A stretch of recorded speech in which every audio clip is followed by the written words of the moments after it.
Alors bonjour à tous, on va démarrer. Merci d'être là pour cette troisième et dernière journée déjà de festival, pour Anticipation Festival. Donc cette journée, elle est dédiée aux vivants. Certains, peut-être d'entre vous, étaient là à la conférence d'avant d'Hélène Grosbois sur ce sujet et je pense que ça nous a tous bien remué. En tout cas, moi, j'y ai assisté, du coup, j'arrive avec une émotion euh, un peu chamboulé sur cette table ronde. En tout cas, je suis ravi de vous accueillir vous et d'accueillir nos 4 spécialistes qui vont venir nous parler de design. Voilà, chacun avec leur prisme, et ça, je vais vous raconter. Donc aujourd'hui, on fait cette table ronde parce qu'on est en partenariat avec France Design Week. Donc je ne sais pas si vous connaissez ce momentum aussi qui rassemble tous les gens qui travaillent sur ces questions de design. C'est du 14 au 30 septembre partout en France. Donc il y a beaucoup d'événements associés à France Design Week et je vous recommande, si vous êtes particulièrement intéressé sur ces sujets, à aller voir leur site internet, puisque du coup il y a une carte avec voilà, partout en France et des chronologies de ce qui se passe sur les questions du design. Évidemment, ici, on croise le design avec l'enjeu des limites planétaires, qui est le festival que j'ai cofondé et qui, du coup, traite de cette question des limites planétaires. Et donc, on voulait s'intéresser plus particulièrement aussi à ce secteur d'activité, puisque aujourd'hui, ils vont le dire bien mieux que moi, mais tout ce qu'on fait, tout ce qui nous entoure est designé par l'homme. On est entouré d'objets et d'espaces qui ont été réfléchis par d'autres hommes. Et donc, on est évidemment sur ces questions de limites planétaires. On voulait interroger des gens qui réfléchissent à ces questions. Donc, qui avons-nous autour de la table? Eh bien, on a la chance d'avoir donc Gillian Grave, qui est donc designer et qui a fondé une agence de design, entre autres parce qu'il a 1000 casquettes lui aussi. Donc, je vais vous présenter ces deux-là, mais une agence de design qui s'appelle donc Big Bang Project, et évidemment, il va nous raconter plus exactement ce qu'il fait par la suite. On a Horace Montazami aussi qui est avec nous aujourd'hui. Donc Horace, il est architecte et urbaniste, et on va aussi réfléchir à la question les réflexions autour du design, mais sur une autre échelle d'espace, puisque du coup ça sera plutôt sur la ville, et donc comment on peut rendre la ville aussi régénérative, et comment on peut permettre aux buildings et aux villes d'être plus résilientes, et voire même de réparer le vivant. Ensuite, nous avons Julien Gorias, qui est designer aussi et fondateur d'une agence de design aussi qui s'appelle Carbon 14 Studio. Et donc, Julien travaille particulièrement sur les questions de régénératif liées au design. Il produit des objets qui ont une fonction régénérative, donc ce sera intéressant. Il va nous en présenter quelques-uns. Sans trop dévoiler même la suite, il a designé pour cette conférence un nouvel objet. Donc il est caché juste derrière. Donc tout ce que je peux vous dire, c'est qu'il n'est pas trop gros, pour rien dévoiler d'autre. En tout cas, c'est les réflexions qu'on a avec Julien sur la question des limites planétaires et la préparation qu'on a fait qui ont poussé à cette réflexion qu'il va vous présenter. Et pour finir, on a le Erwan Bouroulek, du coup un designer aussi bien connu qui travaille sur ces questions, notamment en lien avec le monde industriel. Et donc, on va pouvoir questionner aussi son approche du design en lien avec la réalité industrielle de ce que ça implique aussi, et des transformations qu'il va falloir faire advenir pour réussir ce pari qu'on souhaiterait pour ce secteur aussi, et ses enjeux autour du régénératif.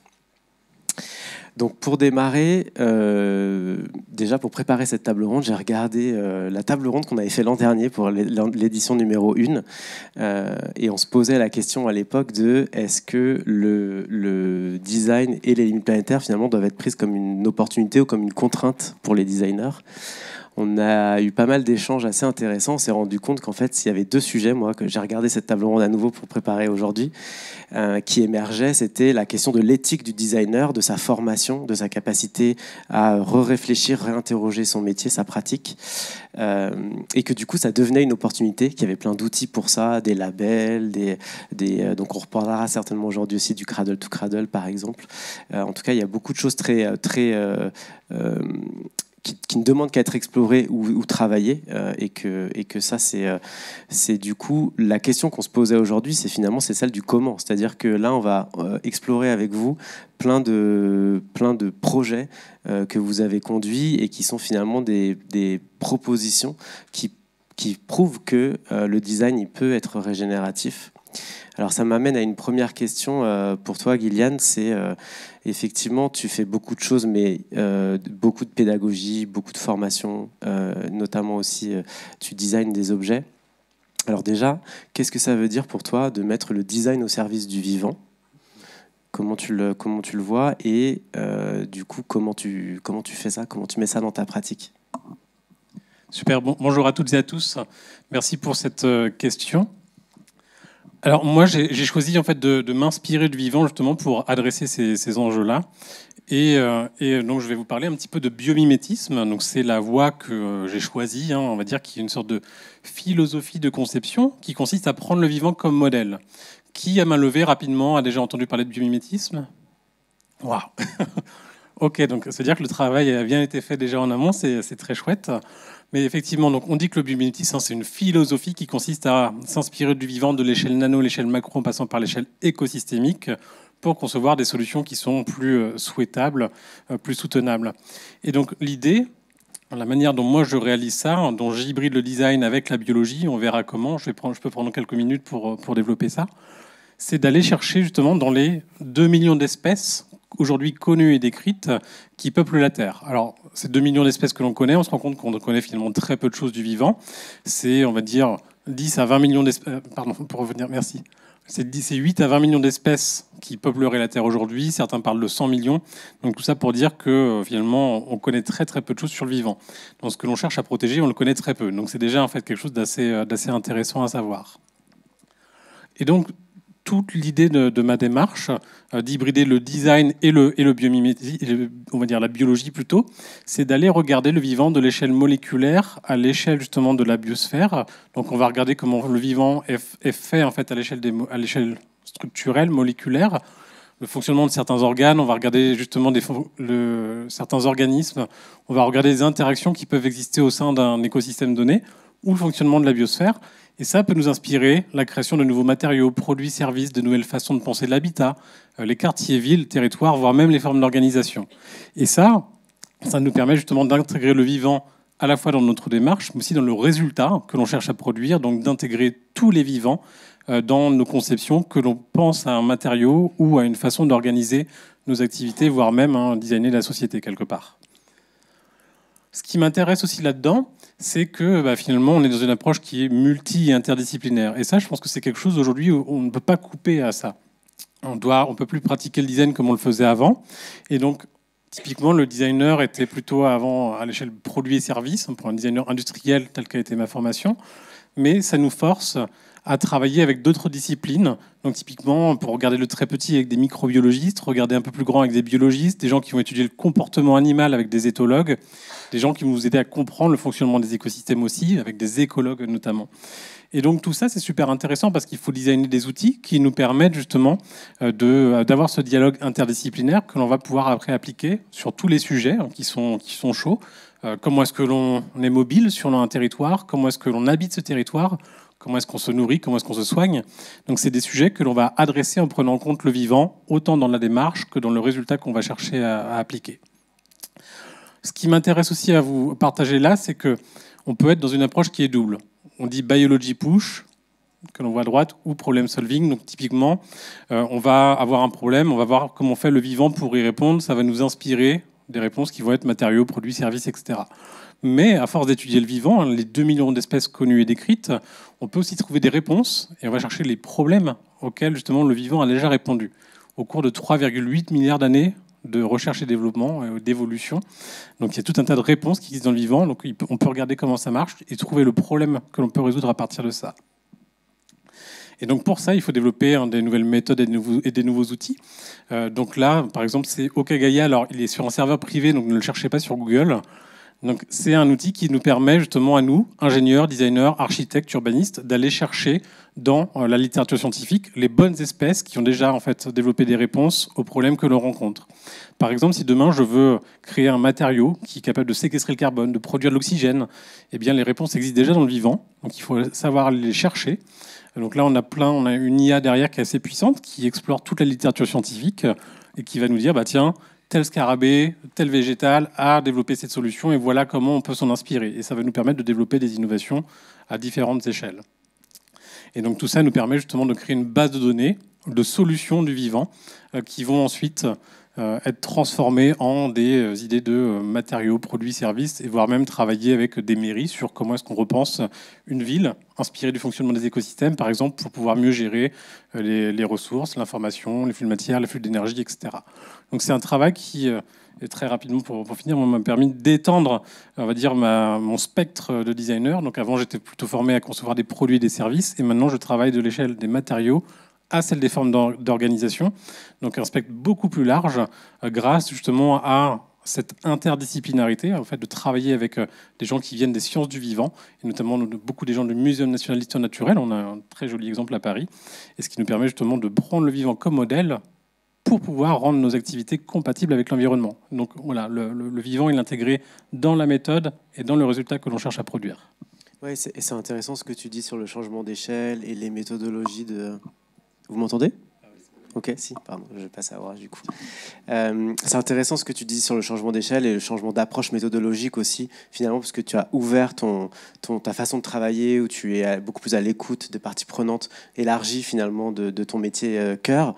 Et du coup, Orage, toi, finalement, c'est aussi ce qui préside à ton changement de posture, que je crois qui est aussi en cours de transformation. Après, c'est des métiers qui sont en transformation permanente, mais du coup, sur la partie plutôt architecture, justement, et ville et urbanisme, pareil, toi, tu as réinterrogé la place du vivant.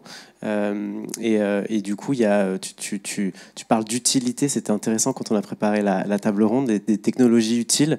Est-ce que tu peux nous présenter comment tu raisonnes ces enjeux-là ? Alors, bonjour à tous, je suis ravi d'être ici et pouvoir présenter des travaux récents. Tu as raison de le dire, c'est vraiment un changement de paradigme chez nous où on accentue des ambitions qu'on avait, mais vers une évidence d'imaginer tous les projets de la même manière en intégrant le vivant comme base de réflexion. C'est vrai qu'aujourd'hui, je représente sur le tour de table une industrie, celui du bâtiment, qui totalise 36% des émissions de CO2 à l'échelle européenne et 40% de l'énergie consommée. Ce qui n'est pas rien, et c'est vrai que peut-être j'avais tort, mais je considérais que le design était un sanctuaire à préserver et pour laisser libre cours à la créativité sans avoir les contraintes que nous avions nous. Et je suis ravi à travers les travaux que je vois ici au niveau de votre festival et les travaux des uns et des autres ici, que c'est dans une ambition commune et dans une marche en avant et une prise en considération à chaque échelle de la durabilité finalement et de la nécessité d'intervenir sur ces éléments. Très rapidement, pour vous présenter à l'échelle, alors le premier projet que vous voyez ici en plan, c'est un projet urbain. Alors à l'échelle, pour vous décrire ça, c'est sur le Grand Paris Est, c'est sur le territoire du Noisy-le-Grand, pour situer face aux Abraxas de Ricard de Bofill, que vous connaissez tous. Une ville nouvelle qui a été imaginée avec des préceptes qui ne sont pas aujourd'hui celles sur lesquelles nous voulons construire la ville. Et nous avons été retenus pour répondre à ce schéma urbain, 9 hectares, 100 000 mètres carrés à développer, donc une vraie responsabilité pour moi et pour mon studio. Et de manière très décomplexée, on s'est intéressé à des éléments, c'est-à-dire que vous savez, quand vous faites un appel d'offres de ce ordre, vous avez des données, les écologues sont passés, vous avez des données qui sont partagées. Et de manière décomplexée, j'ai voulu les questionner, ne pas les prendre comme des éléments d'acquis et de pouvoir savoir comprendre pour pouvoir avoir une réponse contextuelle. Si vous le voyez ici, le territoire, alors on est monté sur un bâtiment qui est sur ce territoire à 36 mètres de hauteur et on s'est rendu compte que ce qui était considéré par les écologues dans un premier temps comme une présence végétale non désirée, en tout cas la nature avait repris ses droits sur la ville.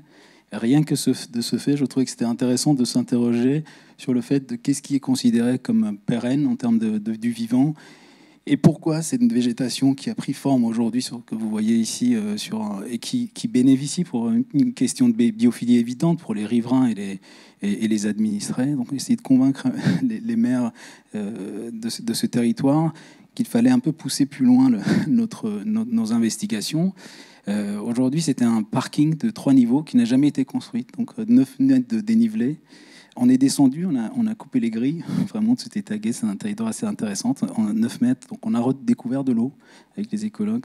Et il s'est avéré, après les études, que l'eau qui était là avait des origines, pas urbaines, mais des origines de remontée capillaire, donc qui avait créé une sorte de faune et flore avec 3 espèces d'oiseaux qui venaient, dont une migratoire. Donc voilà, la surprise extraordinaire de la nature et du vivant qui reprend le dessus, ses droits sur la ville. Donc, on a considéré donc cette emprise du végétal comme un élément indispensable à conserver, à réhabiliter, faire avec. Et ça va aussi dans le sens du faire avec. Aujourd'hui, on est, nous, architectes, urbanistes, designers, nous devons faire avec ce qui existe. Et la nature aussi, ici, nous travaillons. Donc, on a développé la ville autour de la nature qui avait pris le dessus, en considérant qu'elle avait certainement elle était considérée, pour moi en tout cas, c'est un patrimoine que je voulais préserver. Et si vous pouvez passer sur le slide suivant, mais voilà, ça donne un schéma urbain sur lequel d'autres architectes vont être amenés à étudier, à travailler. Moi, j'ai lancé une idée qui a été aujourd'hui figée de préserver la nature et de construire autour du vivant, et de considérer que ce vivant-là est un vrai patrimoine à conserver. Donc ça, c'est le second axe de réflexion à l'échelle du bâtiment. C'est un des travaux récents qui nous ont menés à être lauréats d'un concours pour le siège d'une entreprise du CAC 40, pour ne pas le nommer L'Oréal, basé sur des préceptes d'un architecte allemand, Dietmar Eberle, d'un bureau d'études 22-26, et qui a vraiment guidé maintenant tout notre exercice sur l'idée de rationaliser la matière et d'utiliser le bon matériau au bon endroit. Ces travaux se ressuscitent des matériaux ancestraux, comme la brique creuse. Ça crée une architecture assez particulière, avec des profondeurs de 80 cm, des épaisseurs qui participent à créer une architecture vraiment identifiable, finalement. Et ressusciter les matériaux ancestraux, c'est aussi, on peut le faire aujourd'hui, si tu parlais des algorithmes, de la data, on rentre dans un air extraordinaire où on a des outils qui nous permettent de prendre des décisions. Et sur ce bâtiment, ce qu'avait fait Dietmar il y a plus de 10 ans, je crois que c'est en 2010, alors j'ai ici Astrid qui représente le bureau 22-26 en France, qui connaît ce sujet extraordinairement, c'est que personne ne croyait à son histoire. Donc il a réalisé son propre bâtiment, et maintenant, près de 15 ans, on a un retour sur expérience, on a relevé les données, donc on sait comment ça fonctionne et comment c'est efficace, et donc on arrive à convaincre les uns et les autres que la gestion de l'énergie, on a ressuscité la physique des matériaux, et ça participe à cette sensation de biophilie, finalement, des matériaux qu'on peut toucher, palper. C'est l'enduit à la chaux, rien n'est encapsulé, la chape en béton. Alors, quand je dis le béton, bien entendu, on l'utilise là où il le faut, mais de manière très ponctuelle sur les planchers, de permettre de conserver dans les dalles une énergie, parce que nous sommes tous des vecteurs d'énergie, finalement, et dans un immeuble tertiaire, on dégage une énergie qui peut être captée par la matière et qui peut être restituée. Et donc, ces travaux, donc on peut peut-être aller sur les slides suivantes, c'est aussi, bon, d'une manière très claire, c'est de dire comment on peut passer d'un bâtiment, d'un système artificiel vers un mécanisme vivant, finalement. Et je suis convaincu qu'on construira de cette manière dans les années qui viennent. Et vous le voyez ici, des schémas très simples qui vous démontrent quelque chose qui est assez évident, c'est que dès l'instant que vous palpez la matière, dès que vous le touchez, vous êtes en interaction avec la matière, et que vous allez cette sensation de biophilie est totalement évidente. Ça donne, ça c'est une image, mais tu peux lancer la vidéo. Si on doit schématiser cet élément-là, c'est comment un bâtiment peut être considéré comme un élément, un mécanisme vivant. Aujourd'hui, on sort de l'ère des certifications. Alors moi, on a travaillé tous sur ces aires de certification, des certifications qui permettaient de compenser nos dérives, finalement. Et donc, je veux aller vers l'évidence d'une matérialité qui nous permet d'avoir des bâtiments vertueux. Et je pense qu'on a assez de data et de données sur le XXe siècle pour savoir ce qui a été fait et qui est de bien et ce qui n'a pas été fait correctement, pour pouvoir convaincre finalement nos clients, nos donneurs d'ordre, d'aller en ce sens et de militer en ce sens. Voilà. Merci beaucoup. C'est intéressant ce que tu annonces aussi sur les matériaux finalement, puisque en fait on voit que vos deux travaux amènent finalement aussi à questionner les matériaux d'aujourd'hui. Tu parlais du béton, Gillian aussi nous présentera aussi des choses autour de comment on capture du carbone, etc. Elle en parlait rapidement. Toi, Erwan, tu travailles à une autre aussi hein, avec un autre enjeu en plus que ça, c'est l'industrie. Non, tu m'avais dit... Pardon, on va passer à Julien, t'as raison. Je me suis dit que vous m'avez fait un piège sur le canapé, mais, mais je peux redérouler sans problème. Alors, avant de passer à l'industrie, je prends le tour de table du canapé, t'as raison. On va dévier du filage. Pour dire aussi que finalement, même en réponse à ce que tu dis sur les matériaux, du coup, Orage, c'est qu'effectivement... pour les réinterroger aussi ces pratiques, ces nouvelles pratiques. Toi, tu es aussi dans une éthique finalement du designer et tu questionnes beaucoup finalement aussi la fonction et l'objet.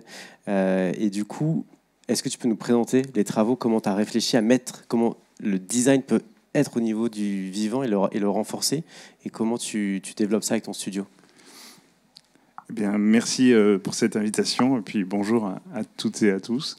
Donc mon studio, ma première question quand j'ai voulu créer un studio de design, je me suis dit mais il y a assez de choses sur Terre en fait. Faut arrêter de fabriquer des trucs en fait. Il y en a assez, stop. Et puis je me suis dit que si on m'interdisait de fabriquer quelque chose, bah, je serais en réaction. Je peux pas en fait m'empêcher de faire ça. Et en fait, on peut pas empêcher la créativité humaine. Donc je me suis dit dans quelles conditions on peut le faire. Et ma fascination que j'ai pour les objets anciens me pousse à me demander qu'est-ce que j'aime dans un objet ancien. Qu'est-ce qui fait que l'usure peut apporter une valeur à un objet, et qu'est-ce qui fait que l'usure peut apporter justement un moins d'intérêt ou voilà. Et donc ça a été la base de ma réflexion à l'ENSI, dont j'ai fait mon mémoire, et ça s'appelle Usure et bénéfice du temps. Et j'ai commencé à me demander, est-ce qu'on peut qualifier l'usure? Est-ce que l'usure, elle peut apporter de la valeur? En fait, l'usure, elle apporte de la valeur, elle en enlève. Donc j'ai commencé à qualifier une usure positive d'une usure négative. Et je me suis dit, en fait, ce qui est intéressant, qu'est-ce qui se passe quand un objet fonctionnel se trouve être jeté dans une poubelle dans la rue? La fonction est remplie, mais sa valeur est négative. C'est-à-dire que ça coûte moins cher de le laisser sur le bord de la rue que de le prendre avec soi. Et donc là, je me suis dit, en fait, il y a un écart entre la fonction et la valeur de l'objet. Et donc, la responsabilité du designer, c'est de se dire, la valeur fonctionnelle doit être remplie, évidemment, mais la valeur de l'objet doit être pensée de bout en bout. Mais en fait, quand on parle de valeur, on parle de quelle valeur? Est-ce qu'on parle d'une valeur financière qui correspond à la main-d'œuvre, les objets qui ont fabriqué cet objet? Est-ce qu'on parle d'une valeur émotionnelle, sentimentale? Est-ce qu'on parle d'une valeur environnementale? Et donc là, je me suis dit, tiens, en fait, il y a plein de valeurs qui s'ouvrent. Et donc, je vais faire des objets manifestes pour venir explorer ces valeurs. Donc, le premier objet, c'est cette table que vous voyez là. C'est une table basse qui est inspirée d'une estampe japonaise de Azui Kawase qui s'appelle Tori. Et donc cette table basse, donc qui remplit la fonction de table basse, je voulais me demander qu'est-ce qu'elle allait devenir dans le salon des gens. En fait, qu'est-ce qu'elle allait devenir comme objet. Donc la table, elle est peinte de 12 couches de peinture et de couleurs différentes. Donc sous le rouge se trouve un blanc, sous le blanc se trouve un bleu. Et donc si votre table se trouve être rayée par vos enfants, votre chat ou je ne sais quoi, eh bien ça va venir révéler une nouvelle couleur, et plus la table va s'user, plus elle va arriver dans une couleur qui sera la vôtre. Et en fait, ça, c'est un tout petit delta dans le mode de production, parce que ça ne change pas grand-chose, mais ça crée un rapport émotionnel à l'objet. Vous allez vieillir avec, et finalement, cette griffure qui était un accident, elle devient une opportunité. Ensuite, j'ai décliné ça dans une table haute, dans un tapis. Donc pareil, dans l'idée du tapis, de faire de la laine sur plusieurs couches. Donc voilà, la neige qui tombe sur l'eau, qui tombe sur le reflet. Donc toujours dans cet esprit que cet objet, il va pouvoir évoluer avec vous, il va pouvoir se transformer. Ensuite, une autre usure, l'usure environnementale. Dans l'idée du cradle to cradle, qui est une des grosses sources d'inspiration, j'aime beaucoup l'idée de se dire que quand on fait un produit, on ne doit pas le transformer à l'échelle microscopique, parce qu'il y a des chemins, il y a des tickets dans nos modes de production industrielle qui sont des allées sans retour. Si vous prenez du pétrole, vous en faites un polymère, vous ne pouvez pas mettre ce plastique dans votre voiture pour rouler. Voilà. C'est un trajet, c'est un billet sans retour. Et je travaillais avec un client qui m'appelait souvent pour me demander est-ce que je peux utiliser ce produit pour faire telle chose, est-ce que je peux utiliser ça, est-ce que je peux utiliser ça. Puis au bout d'un moment, je me sentais moral. Je lui ai dit est-ce que tu peux prendre ce produit et le faire couler comme ça devant toi dans le jardin. Elle m'a dit ah bah non, c'est dégueulasse. Je dis bah alors le fais pas. Elle m'a dit oui mais alors, Julien c'est facile ce que tu dis. Si je peux pas faire ça, je vais faire que des trucs moches. Et là ça m'a intrigué. Je me suis dit tiens c'est marrant, on va opposer artificiel à beau et naturel à moche. Et donc je me suis dit voilà, je vais essayer de faire ce que font tous les architectes, c'est-à-dire des chaises, à se demander qu'est-ce qu'ils ont tous ces designers à faire des chaises, parce qu'il y a plus de chaises que d'êtres humains. Mais c'est pas grave, j'ai relevé ce défi et je voulais faire une chaise contemporaine, moderne, en n'utilisant que des choses que je trouvais telles quelles. Donc ici c'est du bois de frêne. C'est pas n'importe quel bois parce qu'il est très résistant et il est à la fois souple, il prend très bien le mouvement de l'assise. Il est moulé donc à la vapeur avec de l'eau qui est chaude. Et ensuite, il est collé avec une colle qui s'appelle la colle poisson, qui est une colle traditionnelle d'ébéniste. Donc là, j'invente pas des concepts ou des process qui sont vous allez à Boule, les ébénistes travaillent avec de la colle poisson. Et ensuite de la cire d'abeille pour protéger la chaise. Et donc dans cette idée-là, je me suis dit, bah, c'est génial, le jour où cette chaise, j'en ai plus besoin, est-ce que je la mets sur la rue une fois qu'elle aura perdu sa valeur, elle aura sa fonction, mais elle n'aura plus sa valeur. Qu'est-ce que je fais si je la mets sur le bord de la rue? Et je me suis dit, bah non, comme elle est naturelle, on pourrait la laisser on pourrait la laisser dans la nature, c'est pas très grave. Et donc dans cette optique-là, je me suis amusé. Dans les pieds, j'ai mis des graines de fleurs et d'arbres. Comme ça, si un jour vous êtes fâché avec votre chaise, elle pourra même aider, peut-être, la nature à repousser. Encore une fois, mon désir, c'est pas de voir plein de chaises balancées dans une forêt.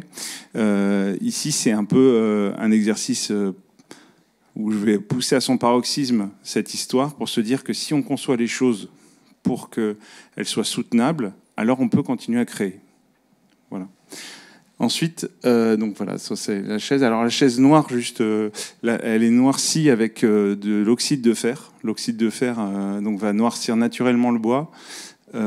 Et ensuite, on a mis du charbon de bois pour renforcer la couleur noire. Donc la couleur noire aussi est naturelle, sans peinture. Ensuite, il y a cette lampe qui s'appelle la lampe qui va de soi. Donc pareil, je m'intéresse à la fois à ce que fait la nature de plus beau pour faire quelque chose d'assez simple. Je rencontre l'atelier Séricine dans les Cévennes qui fabrique de la soie, donc avec des vers à soie. Elles font pousser le mûrier, ils font des vers à soie. Ils ne tuent pas le ver à soie dans le processus de fabrication. Sachez que normalement, un ver à soie est tué. Là, il est gardé. On va mouler des lampes. C'est une douille traditionnelle qui va venir accrocher les deux modules qui sont en fait les mêmes modules tête bêche accrochés par l'ampoule. Donc, quand vous n'aimez plus votre lampe, c'est pareil, vous gardez l'ampoule, vous gardez la douille, vous faites une autre lampe, et puis la soie pourra retourner où vous voulez. Enfin, je vais passer 4 plis. La soie, c'est de la soie, c'est juste cette séricine, donc c'est-à-dire la digestion de ce ver à soie, de cette feuille de mûrier. Donc, essayer d'aller pousser dans l'extrême luxe et l'extrêmement naturel, qui sont deux chemins d'habitude qui sont compliqués à associer. Et enfin, donc ça c'est la lampe, la lampe en soie. Et donc pour aujourd'hui, je voulais créer un objet parce que l'an dernier, j'étais à cette même table ronde et la limite planétaire à propos de l'eau. Alors je suis pas un spécialiste des limites planétaires, je pense que toi tu pourrais plus nous expliquer, mais il y avait cette question de l'eau et donc je me suis dit tiens, qu'est-ce que je pourrais faire pour l'an prochain pour le festival Anticipation. Et donc je me suis intéressé à comment en fait toujours pareil dans les livres d'histoire, comment on transportait l'eau avant. Et qu'est-ce qui faisait aussi quand on portait un seau du puits, effectivement, la valeur de l'eau était plus grande qu'aujourd'hui. puisque aujourd'hui on tourne un robinet, elle coule à flot. Voilà. Donc je me suis intéressé à ces objets. J'ai trouvé cet objet qui s'appelle une cassotte, une lushao ou une coued, selon les départements, les régions où vous allez. Et donc c'est un objet fascinant qui était sculpté et dont le manche était évidé. Donc quand vous posiez sur un rebord, là on en a une en métal, l'eau coulait en fait dans le manche. J'ai voulu le mettre en parallèle d'un objet que je trouve fascinant, qui s'appelle un ishaku, donc qui est une lushao japonaise faite en bambou et qui est encore très utilisée pour les ablutions dans les temples, mais aussi utilisée pour faire du frais dans la maison. On met de l'eau autour des toits qui sont très allongés au Japon, et l'évaporation vient rafraîchir la maison. Et je me suis dit, tiens, comment ces deux objets pourraient fusionner pour venir nous enseigner quelque chose à propos de l'eau. Donc j'ai travaillé sur l'idée d'un service à eau et de cette synthèse de la quad, de la cassotte et du ishaku pour produire cette maquette que je vais vous présenter maintenant. Ah, c'est le live.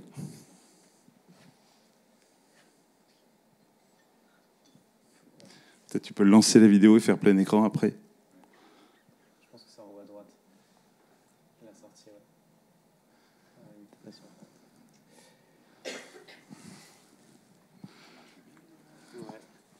Voilà, ça c'est les joies. Alors c'est vrai qu'on a plein de d'eau. Faire en live, on t'en prie. Alors, non, je vais pas vous le faire en live. J'ai fait une petite vidéo pour justement éviter de faire de la patouille. Alors, ok, mais je vais vous montrer l'objet en attendant, puisqu'il est là. Donc je remercie la boutique Bows & Arrow de la rue Notre-Dame-Nazareth de m'avoir prêté ce seau historique japonais pour ma démonstration. Et donc l'objet se trouve être ici. Alors ici, il est bien sûr réalisé en impression 3D. Et on va pouvoir le voir en fonctionnement.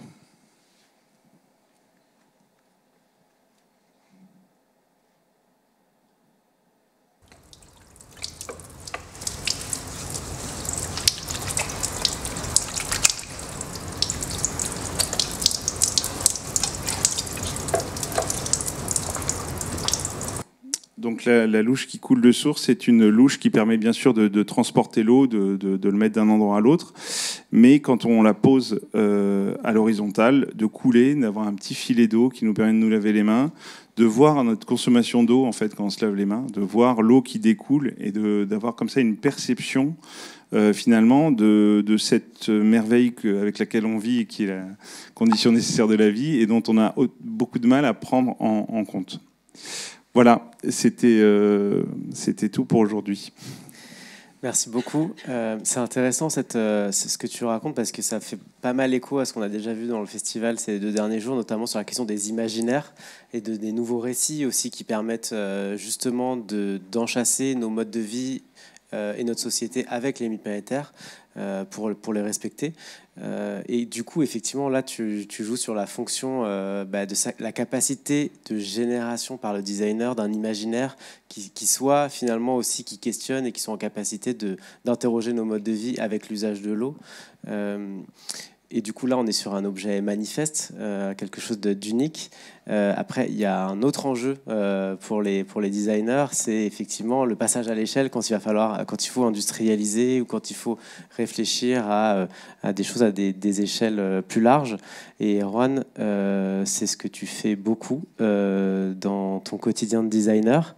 Tu as vraiment cette capacité aussi à travailler avec des industriels, à les écouter, à prendre en compte leurs contraintes d'industriels. Et effectivement, une fois qu'on conjugue ces contraintes d'industriels qui sont des temps longs, avec parfois aussi des enjeux financiers, évidemment, et autres, et les limites planétaires qu'on essaye d'y associer, on a effectivement des réflexions autour de tout ça et des matériaux qui est assez étonnante. Est-ce que tu peux nous raconter effectivement comment tu arrives à conjuguer les deux ? En fait, je ne sais pas combien il y a d'objets que j'ai pu dessiner avec mon frère et maintenant on travaille indépendamment qui peuvent exister dans le monde, mais je pense que ça doit être probablement de l'ordre d'une dizaine de millions ou 20 millions d'objets. Certains sont peu chers, certains sont chers, certains c'est des objets, des meubles. C'est toute une... En fait, c'est assez intéressant parce que vous parlez d'anticipation, vous parlez d'une certaine manière d'une forme d'évolution. Quand moi, en fait, au fur et à mesure de mon travail, je commence à identifier en fait des sortes de méta-enjeux qui dépassent en fait en soi simplement le cadre de ce que je peux faire, et où on a vraiment besoin de penser à ça en termes de société. Et pour ça, c'est très lié au design. Parce que, alors déjà, le design, il y a un truc qu'il ne faut pas oublier, c'est que, en soi, que ce soit une pratique revendiquée ou pas, ça existe toujours. Qu'est-ce que c'est en réalité le design? C'est la façon dont on met une empreinte de civilisation dans un objet. Qu'est-ce que ça veut dire? Ça veut dire qu'a priori, si on n'était que des robots, si on n'était pas des personnes interactives, si on n'était pas des êtres humains, on pourrait en fait résoudre une fonction une seule fois pour toutes.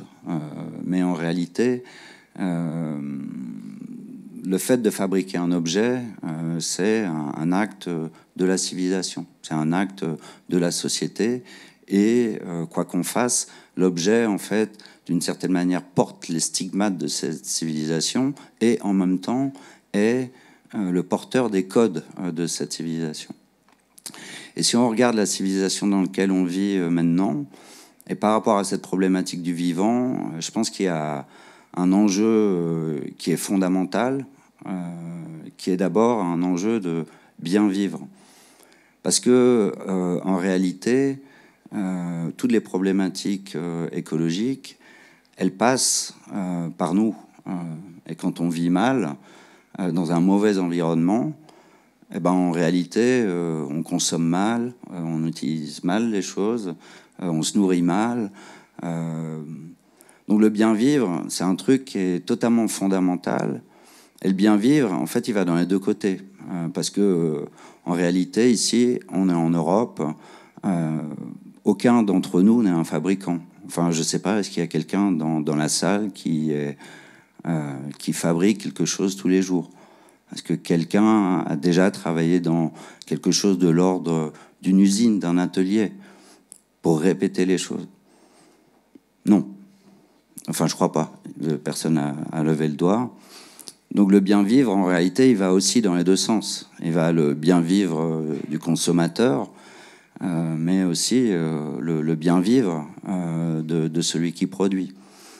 Et on voit très bien à quel point dans notre civilisation, on réussit en fait à vivre avec des gaps extrêmes de gens comme nous qui vivons à des niveaux de richesse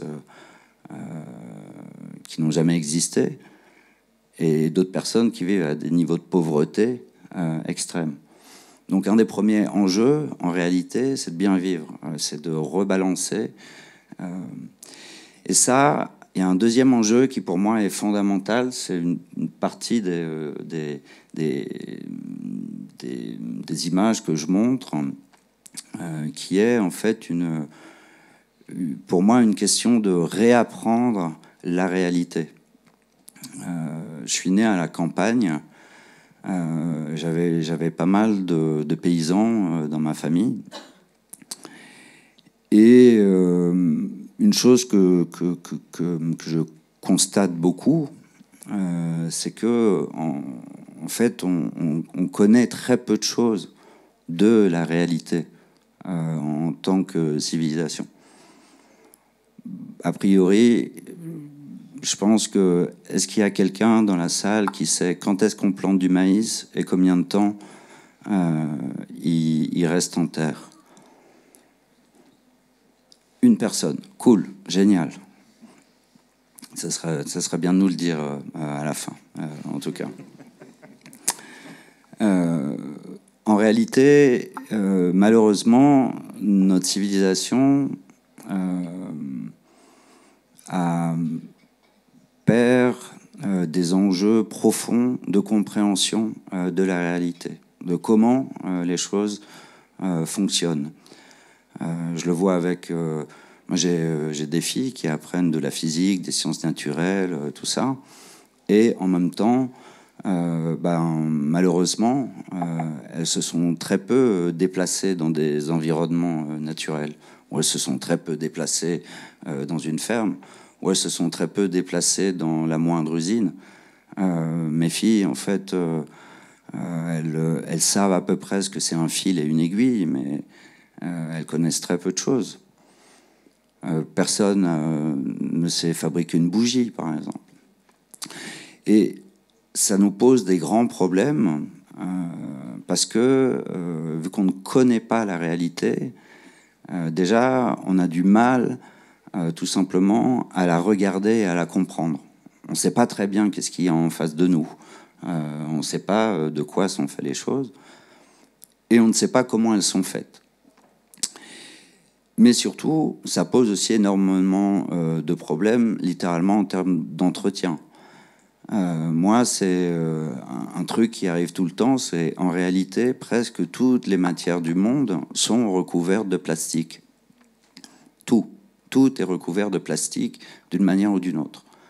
On sait que dans les boîtes de conserve, on met des produits qui rendent cette boîte de conserve totalement, inerte, de manière en fait, est-ce qu'elle va pas du tout attaquer les produits qui se trouvent à l'intérieur. Presque tous les morceaux de bois qu'on a dans notre vie, ils sont tous recouverts d'une couche de vernis, mais c'est du plastique. Et ça, parce qu'en même temps, plus jamais personne n'a appris à cirer un morceau de bois. Et donc, en réalité, les gens, quand ils achètent quelque chose, on est obligé de surprotéger cet objet parce que, a priori, il ne faut pas qu'il y ait une tache. Mais en réalité, la tache, elle pourrait tout à fait se gérer si le morceau était brut. En soi, c'est pas vraiment une bonne réponse, mais effectivement, il vaut mieux cirer, il vaut mieux utiliser un certain nombre de choses qui permettent en fait de protéger le bois d'une manière naturelle. Donc, en réalité, on a énormément de choses qu'on a besoin de réapprendre. Et c'est assez intéressant de voir, par exemple, dans notre civilisation, où là, maintenant, le grand truc, c'est une imprimante 3D. Effectivement, c'est génial, une imprimante 3D. Mais malgré tout, on sait manier des imprimantes 3D, mais on ne sait plus couper un morceau de bois. On ne sait pas mettre 3 vis au bon endroit. Et il y a un truc qui est assez particulier en soi avec une imprimante 3D, c'est que en réalité, c'est une sorte de matériau totalement bizarre et très inerte. Parce que normalement, les matériaux, ils ont des veines, ils ont des directions, ils ont des forces. Un stick de bois, enfin un morceau de bois, quand il est pris dans le bon sens, il a une bonne stabilité. Quand il est pris dans le mauvais sens, il va casser très facilement. Une pierre, elle est granuleuse d'une certaine manière, elle va se fendre d'une certaine manière. Donc je pense qu'il y a des enjeux énormes qui sont littéralement de réapprendre la nature de la réalité pour mieux la comprendre, mieux la pratiquer et de mieux comprendre les enjeux de sa production. Et pour ça, j'arrive à une dernière question qui est probablement la question la plus bizarre, qui est en fait notre responsabilité à tous en termes de style. Le design, c'est un truc un peu bizarre parce qu'en fait, la vraie fonction du design se fait à travers le style. Pourquoi ? Parce qu'en réalité, une nouvelle fois, le design en fait construit des signes de civilisation qui renseignent nos protocoles sociaux. Si un objet paraît ancien, un peu snob, un peu... Enfin, il y a plein d'endroits dans lesquels on peut rentrer où on se sent pas très bien. Et il y a plein d'autres endroits dans lesquels on rentre où on se sent très bien. Des fois, on se sent accueilli. Des fois, on se dit « Ouh là là, ça va être compliqué ». Et en fait, tout ça, c'est simplement renseigné par des problématiques de forme. Des fois, on voit un fauteuil, on se dit « Ouh là là là là là là là ». J'ai pas du tout envie d'avoir une discussion avec ma belle-mère assise sur ce fauteuil. C'est pas le problème que le fauteuil soit solide, confortable, bien fait. C'est les signes qu'il porte. Et une nouvelle fois, c'est aussi pour ça que je montre ces images, parce que je trouve que notre civilisation, elle se pose beaucoup de... Enfin, on produit énormément d'images en ce moment, et je pense qu'elles ne parlent pas toujours du bon sujet. En ce moment, Instagram, si on regarde bien, la majeure partie du temps, c'est rempli d'images hyper urbaines. C'est rempli d'images plein de qualités synthétiques. On crée en fait des provocations par des couleurs, par des ambiances. Et une nouvelle fois, si on regarde l'ensemble, je trouve que on ferait, nous, les designers, d'une certaine manière, les créateurs de signes de civilisation, on devrait faire un peu plus attention à parfois essayer de représenter une vie un peu plus sobre, un peu plus austère. On devrait faire un peu plus attention à identifier un peu plus précisément les matériaux, les mises en œuvre, pour que les gens comprennent mieux. Et effectivement, l'ensemble de tout ça, c'est pour arriver à un monde un tout petit peu mieux maîtrisé. Un monde mieux maîtrisé où on comprend mieux la réalité, et où la réalité, elle est plus simple, mais d'une certaine manière, elle est plus propre, elle est plus efficace, elle est un peu plus performante. Donc, moi, le vivant, je le vois comme ça. En fait, le vivant, je le vois surtout comme comment, en fait, est-ce que on résiste au synthétique, comment est-ce qu'on résiste au virtuel, comment on comprend mieux. Et ça, effectivement, la seule chose que je peux dire, c'est que j'essaye de penser à tout ça quand je fais des meubles ou des objets qui vont être produits en grande quantité. Mais c'est plutôt une question des signes qui sont mis en œuvre qui, à mon avis, est fondamentale. Hyper intéressant, c'est ce rapport effectivement au récit, notamment avec cette société aujourd'hui de l'image. Beaucoup, tu parlais d'Instagram, effectivement. Ça me fait penser aux discussions qu'on a eues avec Orache en préparant la table ronde aussi, où un peu dans l'architecture, tu me semblais me dire la même chose aussi, où tu évoquais cette vision qu'on a aujourd'hui dans l'architecture, où on met des arbres un peu partout, même en toiture, etc. Et en fait, on a l'impression que le building est green et que du coup, c'est pas ça pour toi. Du coup, régénérer le vivant, c'est pas mettre des arbres. D'ailleurs, en plus, c'est assez... enfin, tu me l'as appris, en tout cas, que c'était même, d'un point de vue climatique, absolument une aberration de mettre des arbres un peu partout dans les buildings et aussi en hauteur. Et je te laisse peut-être... Oui, non, sur ce point-là, c'est vrai que je me rappelle ces discussions. Comme il y a toujours un rapport à l'économie, parce que nos donneurs d'ordre, c'est dans ce sens qu'on arrive à faire passer quelques idées. C'était de dire qu'un arbre planté en pleine terre, un arbre planté en terrasse, c'est 5 arbres en pleine terre. Donc il y a une question de rapport, d'une évidence il faut que la nature prenne place là où elle est destinée. Et c'était des questions de greenwashing, d'une architecture qui présente... Alors, je ne suis pas contre une certaine végétalisation de beaucoup de projets. Je vous invite à aller le découvrir. La Villa M présente ces jungles urbaines qui font toujours du bien, mais c'est la question du rapport, on en parlait juste avant, de l'énergie consommée pour pouvoir avoir cette végétation. Est-ce qu'il ne fallait pas libérer un peu plus de terre? Et dans notre univers, on va dans ce sens-là, parce que le plan local urbanisme et bioclimatique de la ville de Paris qui va être mis en œuvre va œuvrer en ce sens, c'est-à-dire libérer de la terre pour pouvoir laisser la place à la nature. Voilà. Et du coup, j'entends beaucoup dans ce que vous dites. Finalement, il y a aussi de l'éducation, de la pédagogie. Vous faites beaucoup de choses aussi au niveau de l'éducation. Toi, Guyliane, tu es responsable aussi de master sur ces sujets-là. Du coup, comment tu fais passer ces idées avec les étudiants? Quel retour tu fais d'expérience là-dessus, sur ces transformations, finalement, de la vision du rôle du designer aussi? Alors, c'est pardon, c'est une vraie question. On doit former nos étudiants justement à concevoir différemment. On doit leur amener des nouvelles méthodes, des nouveaux outils, mais aussi leur apprendre à travailler de manière, comme on l'a dit aussi, inter- et multidisciplinaire. Donc ça, c'est super important. Donc j'ai la chance de pouvoir être responsable d'un master. On forme les étudiants au design et à la bio-inspiration pour justement intégrer ces enjeux-là dans la conception. Et quelques cours, dont le prochain sur les matières actives bio-inspirées. Donc on pourra discuter, ça pourrait être très chouette. Voir comment est-ce qu'on peut regarder le fonctionnement des plantes, les écorces, les peaux, etc., pour voir quelles sont leurs fonctions et voir comment elles peuvent nous inspirer le développement de nouveaux matériaux, en misant notamment sur des nouvelles techniques comme l'impression 4D. Donc comment est-ce qu'on peut concevoir le temps en plus de concevoir la matière dans l'espace, et donc leur concevoir des interactions avec l'environnement. Et le vivant est une super source d'inspiration pour ça. Et donc pour ça, on a aussi développé des nouveaux formats pédagogiques.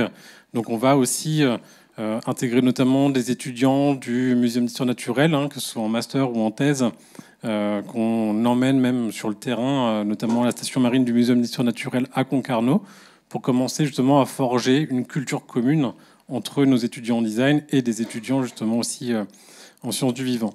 Et même à l'ENSI, maintenant aussi dans le master dont j'ai la responsabilité, qui s'appelle Nature Inspired Design, on recrute justement aussi des chimistes, des biologistes, des physiciens qui vont venir apprendre justement avec nos designers, avec des architectes. On a eu des architectes aussi en étudiant, pour apprendre justement à travailler sur toutes ces échelles-là en intégrant le vivant sur l'ensemble justement du projet.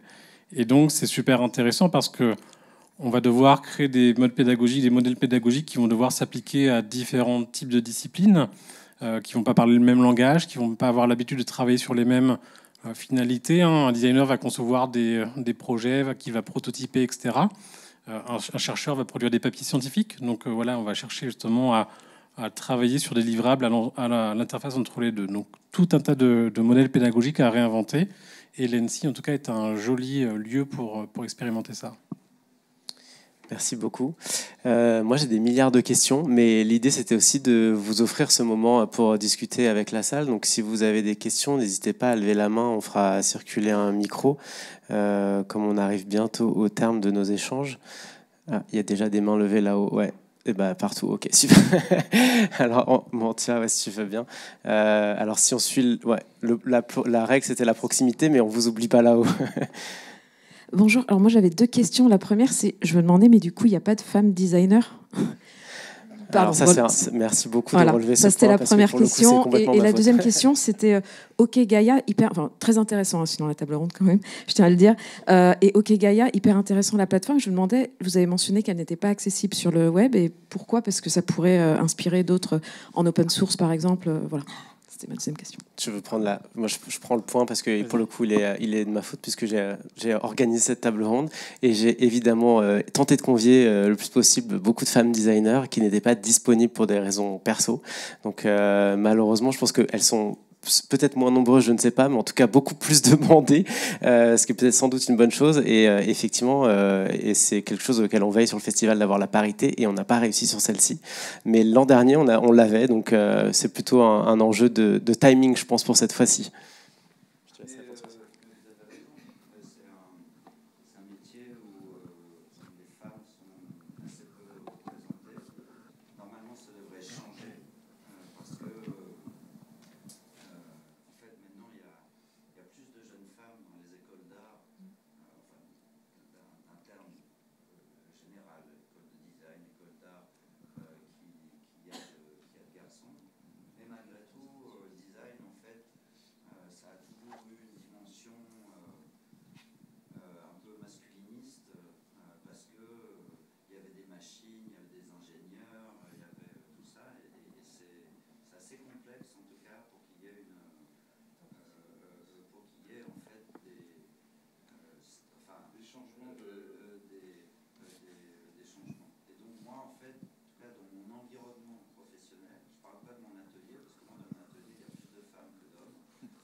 écrit en face de 80% d'hommes.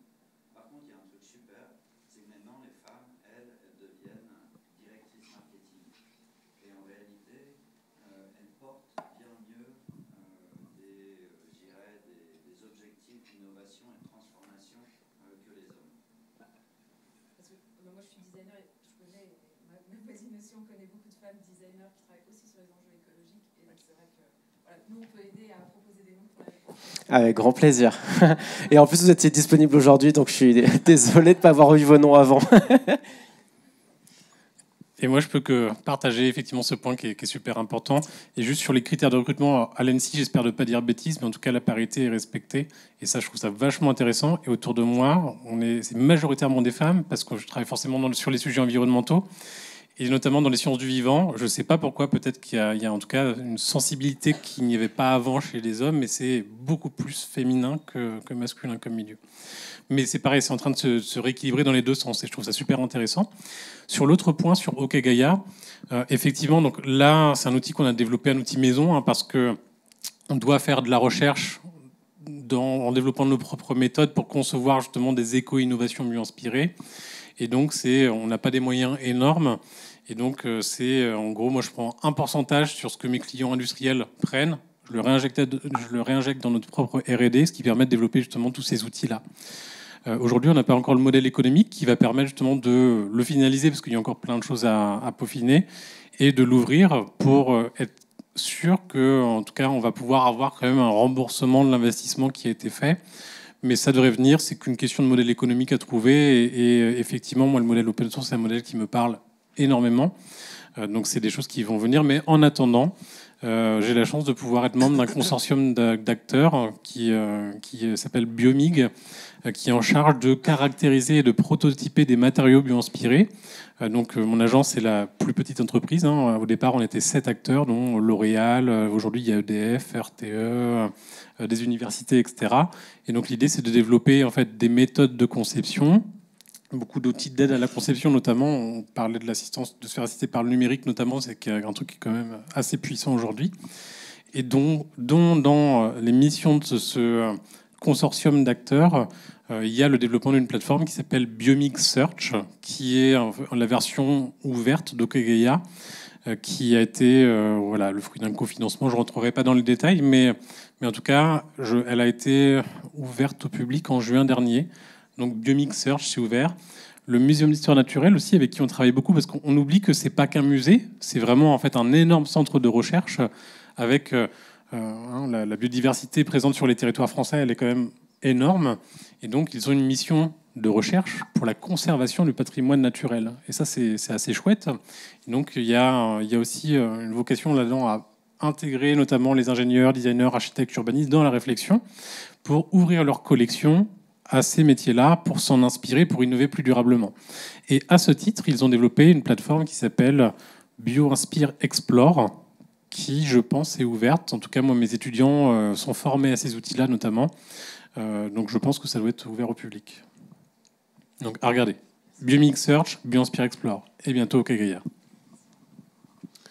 Il y avait une question aussi là-haut. Ouais. Oui, bonjour. Kevin Guidou, je suis architecte. J'avais 2 questions pour les premiers intervenants. La première pour Juliane. Jusqu'à preuve du contraire, je peux peut-être me tromper, vous n'avez pas construit de bâtiment. Si jamais vous deviez être architecte et endosser ce rôle-là, qu'est-ce que vous feriez avec, entre guillemets, cette échelle de projet? Et la deuxième question, c'est pour Horace. J'ai visité un de vos bâtiments à Toulouse pour le siège de GA. La question, elle est très simple. Aujourd'hui, qu'est-ce qui manque pour appliquer les préceptes du cradle to cradle en architecture? Écoute, je suis ravi que tu aies visité ce bâtiment que nous venons de livrer. Alors, pour moi, c'est chaque étape.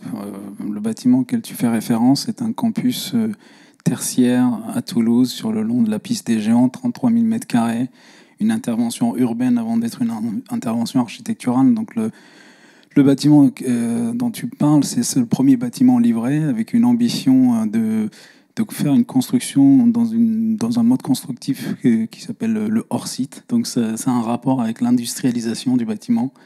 Alors moi, je l'ai pris comme case studies en 2015-2016 pour répondre sur des appels d'offres de réinventer Paris, parce que c'était il faut savoir que 95% de notre environnement est construit par le privé. Donc on avait laissé les architectes, en tout cas les grands noms, se désintéresser de cette ville, de ces entrées de ville qu'on peut qualifier de moches, qui se réalisaient de manière toujours systématiquement identique.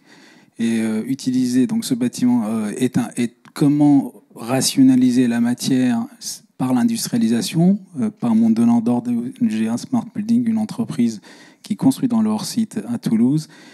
Rationaliser la matière, c'est la première réponse évidente à une intervention bas carbone, et aussi comprendre l'outil industriel mis en place pour la questionner, ce qu'on a fait ici.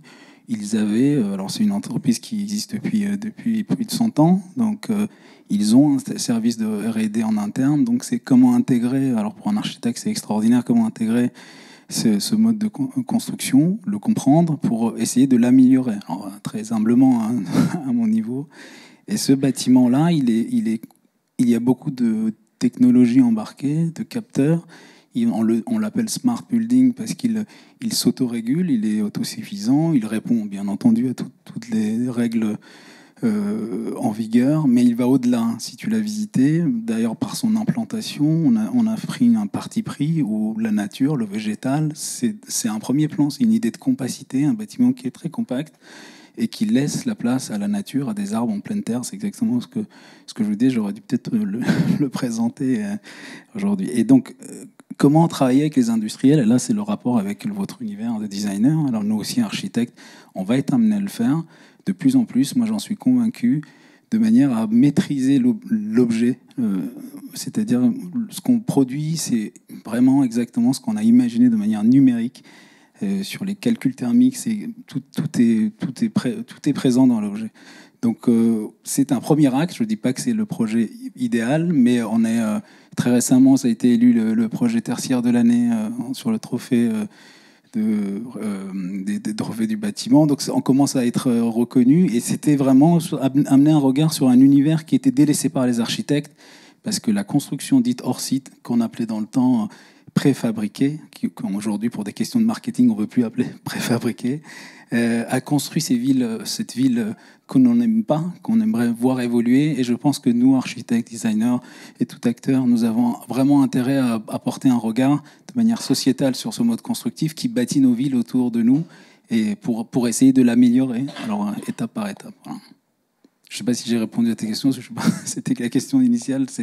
La question, c'était est-ce qu'aujourd'hui, on sait quel est le gap qui manque pour que ce bâtiment puisse devenir un standard cradle to cradle? Aujourd'hui, est-ce qu'on peut appliquer ce modèle-là dans l'architecture, ou est-ce que c'est seulement pour une chaise ou pour des ensembles qui sont plutôt assez petits en termes d'échelle? Alors, un exemple, je pense que c'est une étape. Certainement, on a avancé les choses, les réflexions sur ce bâtiment-là. On n'a pas été au bout. D'ailleurs, dans les 5 autres bâtiments qui vont suivre, on va l'améliorer. Mais le temps d'une réflexion sur un objet qu'il faut fabriquer dans un temps record, parce que le bâtiment que tu as vu, 7000 m², était réalisé sur 12 mois.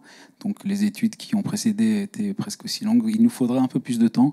Et on en parlait, parce que là, j'ai besoin des outils de gestion en amont, de permettre de prendre des décisions plus justes. Donc je te dirais, oui, c'est une première étape, mais on n'est pas encore sur la version optimisée, mais on le fera sur les prochaines séquences. Mais est-ce que la question de l'architecture, un problème de cradle to cradle, c'est pas plutôt une problématique de rénovation et de transformation? Parfois, moi, je suis un peu surpris, en fait, je suis pas un expert de toutes les pratiques architecturales, mais souvent, on voit beaucoup de nouveaux bâtiments. Quand en fait, justement, quand je parlais des fermes, les fermes, c'est des bâtiments qui étaient assez marrants parce qu'ils étaient toujours transformés avec les différentes générations de méthodes d'agriculture. Ils ajoutaient, ils transformaient. Et c'est vrai que parfois, je suis surpris de voir peu de rénovation dans l'architecture. Pour conclure, désolé, je te vole le micro, mais pour conclure, en fait, pour moi, le sujet, c'est la rencontre aussi économique. C'est-à-dire de rendre le sujet viable. Les objets que je vous ai montrés, c'est pour ça que je les appelle manifestes. Manifestes parce qu'il y a une pièce qui a été pensée, qui sont des pièces qui sont là pour inspirer mes futurs clients, mais c'est hyper dur de les faire bouger des modes traditionnels. C'est hyper dur de bouger du préfabriqué qu'on connaît ou des modes de fabrication qu'on connaît.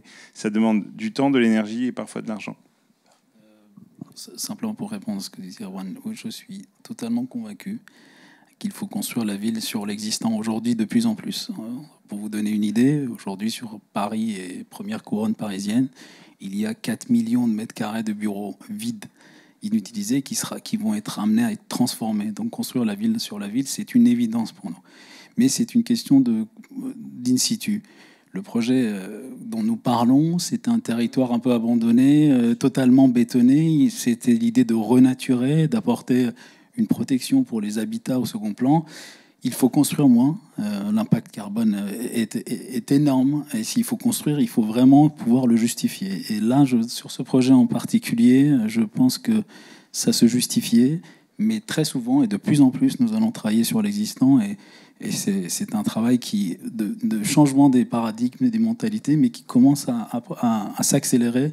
Et pour une évidence, d'abord, toujours économique, et ensuite vers une pratique qui évolue vers le passé. Et moi, ça me va très bien, parce que quand je vous parlais du projet par rapport à L'Oréal, au moment des études, on revenait très vite sur les préceptes de l'architecture haussmannienne. En fait, dans un bâtiment haussmannien, on vit dans une certaine inertie, ça fonctionne très bien, c'est mutable, c'est transformable, c'est hauteur de plus de 3 mètres systématique. Donc, c'est ces codes qu'il faut réappliquer à l'architecture quand on a à le construire. Mais la majorité de nos exercices devront être vers la réhabilitation dans les années à venir. Oui, super. Moi, je veux bien répondre aussi à la question qui avait été donnée. Donc, nous, on n'a pas encore travaillé sur du bâtiment proprement parlé. On a travaillé sur l'enveloppe des bâtiments et sur des nouvelles typologies d'habitat, avec des acteurs notamment comme Saint-Gobain, pour imaginer un petit peu les matériaux de demain qui vont remplir des nouvelles fonctions. On parlait tout à l'heure de séquestration du carbone, production d'oxygène, enfin, participer à la régénération des milieux et créer en fait une qualité d'air autant intérieur qu'extérieur, participer à un bien vivre justement dans un milieu et qui intègre aussi l'ensemble des vivants. Ça, c'est quelque chose qu'on n'a pas trop abordé encore, mais qui est extrêmement important à faire dans les conceptions. Et on a par contre quelques expérimentations. On a travaillé à partir de recherches du Muséum d'histoire naturelle, par exemple, sur la biominéralisation, donc on va dire des propriétés du vivant, notamment marin, à produire des squelettes en carbone à partir d'éléments qui sont en fait localement disponibles à proximité et dont on peut s'inspirer pour pouvoir justement réaliser ça à l'air libre, pour pouvoir capter aussi des éléments qui sont notamment de la pollution, un dioxyde de carbone, etc., les capturer pour pouvoir produire des parties de bâtiments. On a créé notamment une rosace bio-inspirée qui a été exposée au Muséum d'histoire naturelle l'année dernière, ou il y a 2 ans, je ne sais plus exactement, mais qui montrait en tout cas ces principes-là, la capacité à venir puiser dans l'air en fait, les éléments dont on allait pouvoir se servir pour pouvoir construire des formes complexes dans lesquelles nous allons pouvoir habiter, voire après revêtir d'autres fonctions pour pouvoir complexifier un petit peu la chose. Mais je ne suis pas rentré dans les détails tout à l'heure, mais on a des sortes de principes de conception qui sont hérités des principes du vivant, qu'on appelle aujourd'hui principes inspirés du vivant, qui consistent à regarder comment le vivant fabrique les choses et essayer d'en faire en fait une sorte de cahier des charges pour le designer. Le vivant fait les choses dans des conditions de température et de pression ambiante, de manière locale, avec des ressources qui sont libres et disponibles. On a tout un tas en fait, de critères comme ça que l'on va chercher justement à suivre pour pouvoir devenir notre cahier des charges. Et donc si j'avais demain à concevoir un bâtiment, il suivrait ce cahier des charges, les principes inspirés du vivant, justement, pour pouvoir être compatible avec l'environnement dans lequel il s'inscrit. Après, c'est bien beau de le dire, mais on a besoin de tout un tas d'outils, de disciplines connexes à venir. Mais voilà, on a essayé de travailler avec des Bouygues et compagnie. On n'a pas encore réussi à avoir de projet avec eux. Peut-être que ça viendra, on va voir. Mais en tout cas, c'est dans les choses qu'on aimerait expérimenter. En tout cas, on a des bouts par-ci, par-là. Merci beaucoup pour toutes ces questions et réponses. Malheureusement, le temps qui nous était imparti arrive à sa fin. En revanche, il y a tous les espaces du festival qui sont disponibles. Je vous propose qu'on puisse même continuer les échanges si vous en avez envie, en discutant là-haut autour d'un café, d'un rayon de soleil, ce qui est pas mal aussi. Merci beaucoup d'avoir assisté à cette table ronde. Et on a une dernière table ronde tout à l'heure, à 16h15 plus exactement, sur justement comment on peut mettre aussi le vivant, qui est notre thématique de la journée, dans les organisations. Et donc on fera 1 heure d'échange aussi là-dessus. Vous êtes les bienvenus évidemment. Même si vous n'avez pas d'inscription, on vous trouvera une petite place.